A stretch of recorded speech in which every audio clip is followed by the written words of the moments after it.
So guys, this video is going to be talking about DOA 6's extremely horrid ground game. Now, the first thing I'm going to do is I'm going to show you how you can avoid the ground game in this game. Now, let's go through the characters that can actually completely, let's talk about the characters that can completely avoid the ground game mixed up all together. And there's not many. Tina, Bass, and this is completely effectively. This isn't like characters that can like kind of make it work. This is characters that completely 100% undoubtedly can deal with the ground game guarantee. There's Tina, there's Bass, that's 2. There's Bayman, that's 3.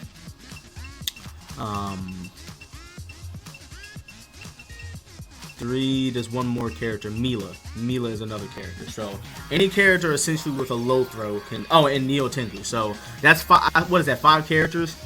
That's 5 characters out of all of these fucking characters that can completely deal with the ground game in this game. And honestly, for that reason, it makes some of those characters pretty strong. But like, so I'll show you guys an example of what I'm talking about right now, in case you don't understand why I'm talking about Mila and Tina and Bass and Neo Tengu. So essentially, any character that has a low throw can do what's called an option select. And again, we're not going to talk too much about option selects, but option select is essentially a way for you to avoid a situation without taking any big risk. Okay, it's a way to pretty much keep you at advantage without you having to take a big risk doing it. So let me turn this off really quick. So an example of this, we'll just go to the wall. Now, the reason why the ground game was pretty good, I feel like it was the most. Hey, thanks for subbing, man. I appreciate it, bro. 2 months, that's awesome of you. I don't know how to say your name, bro, but thank you for the 2-month sub. So in DOA 5, every character could pretty much do this. Every character could essentially do option selects on the wall and kind of keep their character some kind of advantage. So Mila in this game, she would go like this. She would do her machine gun punches. She would do her standing kick and go into a low throw.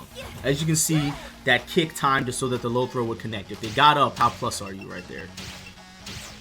We'll do it, and we'll do the same exact thing, but we'll get the character to get up and hold this time. I hate when it does that offline.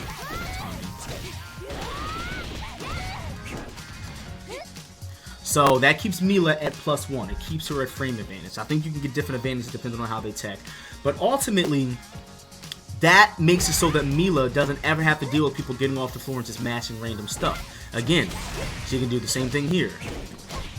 Not with that. It's a different sub. Here it is. So she can do the same thing here again. Just like she could back in the day. See that? I'm +5. Okay? Mila can always keep frame advantage no matter what. Whereas if you play another character like fucking Hayate or Elliot, they can kind of make it work because they have to do 2 attacks simultaneously, but it's not the same because if they tech up after you do the first attack, it's going to leave the character at disadvantage. So there's no way to keep your advantage and be able to go into any kind of Oki in this game. Also, for example, with Mila, if Mila ends a combo with this out in the open, if the opponent doesn't tech up, you can actually get a guaranteed low throw. That low throw is guaranteed there, and she's able to do that because of her low throw. Striking characters can't do that shit. So a lot of the time in this game, you find yourself knocking people away, and then the whole entire neutral resets. There's no way to really follow up with anything anybody does in this fucking game. So I'll show you guys what I'm talking about. You guys can watch any match. You guys can watch any competitive mid-level to high-level match and see exactly what I'm talking about when I'm saying there's like a void in the Oki. There's like a void in the fucking wake-up in this game. So I'll pick Hayate, a character who has no way to get you off the fucking floor in this game. I'll just pick one of these. So, in Dead or Alive 5, there were certain setups that I had with Hayate in order to stop people from doing wake-up kicks and stop. So essentially, the whole goal in DOA 5 was to knock someone down with max damage and be able to stop them from doing wake-up kicks and stop them from just doing whatever they want and keep some kind of advantage. So, this setup in DOA 5, that low punch would connect if they tried to wake-up kick right there every single time. They couldn't do anything. It would connect if you tried to wake-up kick. They added some kind of invincibility to the characters in this game so that way the wake-up kick is going to go through that punch. They can't get hit because they have invincibility on the floor. I don't know exactly what they changed with it, but it's obviously very well known that you can't do anything to people on the fucking ground in this game. It doesn't work with every character. Some characters can still do stuff like Rig, but for example, it hurt Hayate specifically. So, with that said, what can I do right here? I can go like this and ground pound somebody, okay. But if they back tech, I'm going to whiff, and then they're going to be able to throw me and punish me, correct? Exactly. So now, what's the safest option to do? Literally, I have to back up. I just knocked you down, and now, because I knocked you down, I'm rewarded with it by giving you all of this space, because you can wake up kick me, you can get up and stun me, you can get up and do whatever you want. And the reason why it's so bad in DOA is because of the fact that, look at all the stuff that you have in this game. You can literally just get off the floor and do one of these, and it's completely invincible. How do you beat that? You lay on their wake up and take a risk of grabbing them? What if they get up and do forward punch and stun you? Nothing makes any sense with the ground game in this game. So essentially, if you don't have a ground throw in this game, you have no chance of keeping any kind of pressure. It's almost impossible. You have to do stupid stuff and make crazy reads like back up and run in and like do a big grab, thinking that they're gonna get up on fuzzy. It's just the momentum. There's no way to keep momentum in this game. For example, let's just say like in DOA 5, if you did this combo in DOA 5, you could always run up and do a 1P and tech them up. They could never do anything. Or they would get up into a 1P and they would have to deal with the mix-up. In this game, if I do that shit, and I do this combo, they don't get hit because they're invincible now. You can't do anything. Again, on the wall in DOA 5, you used to be able to do this. This stopped it so that people couldn't just do wake-up kicks. And if they got up, they had to deal with this mix-up, they had to deal with this mix-up, they had to deal with a throw mix-up. In this game, this setup doesn't work. It goes completely through their body, and I'm over here looking like a goddamn idiot for trying to keep some kind of pressure. In fighting games, you should not be rewarded by getting your ass kicked. I'm sorry. If I fucked you up, we should at least be in some kind of situation where I have some kind of advantage, and you don't have any advantage in this game for knocking people down. This is something that's been widely complained about by top and high level players since the game came out. And there was a time where Team Ninja actually said that. Yeah, you know, we're gonna adjust the ground game. Now, I don't want the ground game back to the way it was in DOA 4. DOA 4, it was completely unacceptable.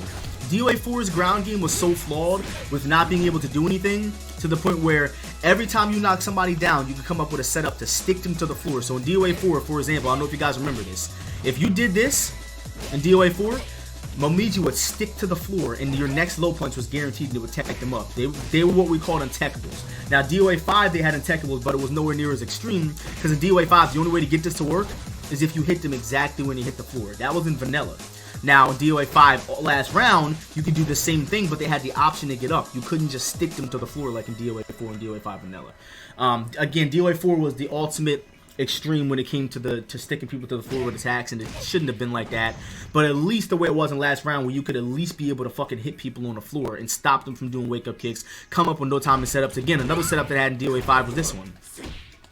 If they laid on the floor right there, they would give me a guaranteed force tech if they laid on the floor. And if they got up, I could go into the string and I can go into mix-ups or stay safe. You shouldn't be able to just get so much momentum and so much fucking offense off of just laying on the floor and not having to play any kind of defense. So, again, I don't know if you guys noticed, but there's some people like when they go for option select setups and they'll, you know, go to the low throw and get their frame advantage. People that go into them situations, they don't know what the fuck to do.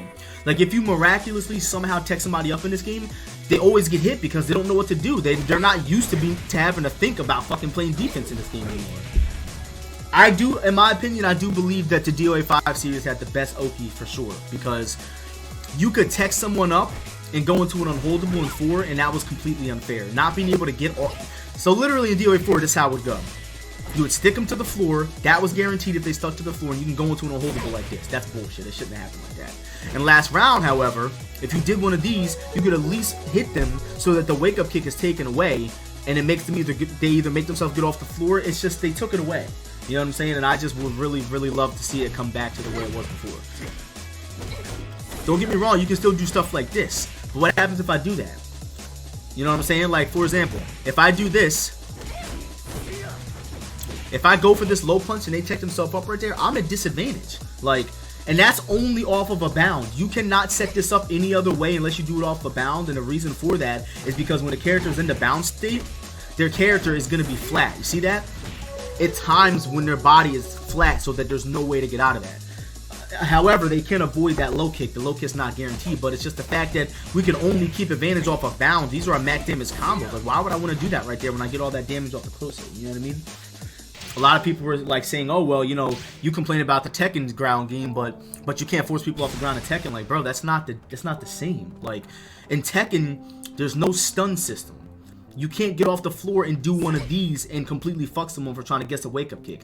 In Tekken, the most somebody can do is get off the floor and sidestep left, sidestep right. They can block. Like, no one's going to get off the floor in Tekken and fucking stun you. They can get off the floor and launch you, yeah, but you're not put into a fucking stun state where you have to literally guess out of. You know what I'm saying?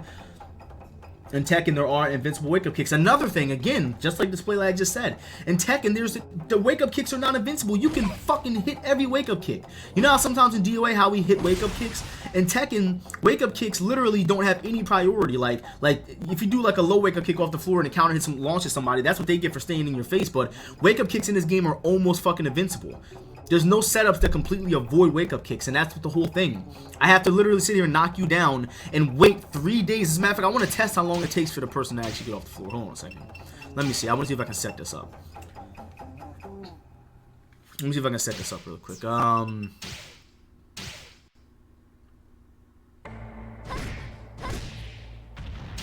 so I want to set this to see exactly how long it takes for me to get the fuck up. They have all this time. You have all that time to lay on the floor. That is unacceptable, bro. That's like 3 seconds. I have to back up from you after knocking you down for 3 seconds. You know why? Because I don't want to get hit by one of these. They can stun you on counter hit. You can't even just stay in people's face and do meaties and shit. That shit will stun you. You know what I mean? Like, the wake-up kicks have so much priority in this game. And dude, there's a time when wake-up kicks used to stun you on normal hit in this game. Like, back in DOA 4 and DOA 5 Vanilla, like, wake-up kicks were stunning you on normal hit. So you could tag people up, but like, if you fucking around and got hit by a wake-up kick, like, you were hit, you were stunned. I've never been a fan of forced text. I personally enjoyed the constant reset to neutral DOA 6 for my issues with DOA elsewhere. Yeah, I can understand that. But it's just, you know, being a DOA player, you've always been able to keep some kind of pressure on people that lay on the fucking floor.